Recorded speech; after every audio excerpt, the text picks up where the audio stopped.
In today's video, I'm going to teach you how to hide like show UI elements in Wix website.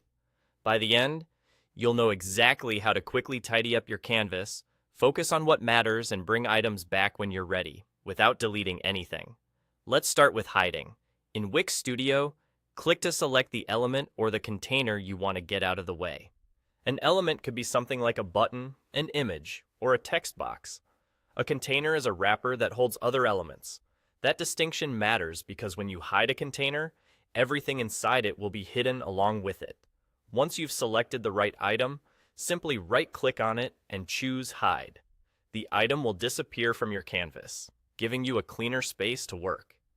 Don't worry, this doesn't remove or delete your content.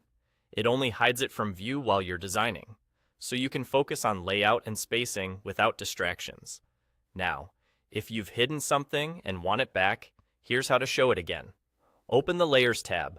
This is your master list of everything on the page, which is especially helpful for items you can't click anymore because they're hidden. Inside Layers, find the element or container you previously hid. If you've been naming your items clearly, this will be fast. If not, you can scan through the list until you spot it. Select the hidden item, right-click, and choose Show. The element will reappear on your canvas in the exact position it was before you hid it. A few practical tips while you work. First, hiding is a great way to experiment.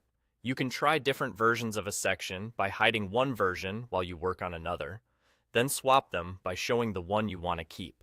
Second, consider naming your elements and containers in the Layers panel.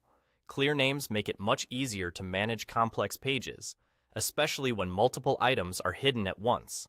Finally, if you show an element from the Layers tab and it still isn't visible, it might be nested inside a container that's hidden. In that case, make sure the parent container is visible as well. And that's it. Select an element or container, right-click Hide to clear your canvas, then open the Layers tab, right-click Show to bring it back. It's simple, fast, and keeps your editing environment organized. Thanks for watching, and now you're ready to hide and show UI elements in Wix like a pro.